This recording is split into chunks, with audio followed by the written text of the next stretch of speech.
ఆంధ్రప్రదేశ్ రాష్ట్రం చరిత్రలో ఒక నూతనమైన అధ్యాయానికి శ్రీకారం చుట్టబోతున్నాం. అదే 10వ ఇంటర్నేషనల్ యోగా డే. ఇది ఈ సంవత్సరం జూన్ 21వ తారీఖున ప్రపంచం మొత్తం జరుపుకునే పెద్ద ఈవెంట్. అదే సందర్భంలో భారతదేశం ప్రపంచానికి అందిస్తున్నటువంటి ఒక గిఫ్ట్ గాని లేకపోతే ఒక ప్రత్యేకమైనటువంటి కార్యక్రమం.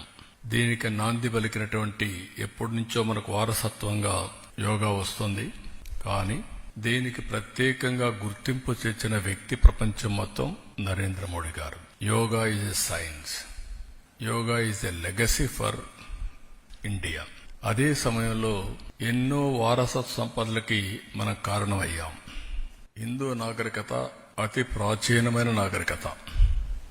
అలాంటి మన దగ్గర వచ్చి ప్రపంచం మొత్తం చదువుకున్న రోజులు రాను రాను ఇవన్నీ కూడా అనేక దాడులతో లేకుంటే వేరే వాళ్ళ పరిపాలనలు ఇవన్నీ కనుమరుగయ్యే పరిస్థితి వచ్చింది. అలాంటి ఒక్కొక్క దాన్ని మళ్లీ గుర్తింపు తేవడమే కాకుండా ప్రపంచానికి దీని విలువ చాటి చెప్పించి వాళ్లు కూడా అమలు చేసే విధంగా తీసుకొచ్చిన ఏకైక వ్యక్తి నరేంద్ర మోడీ గారు.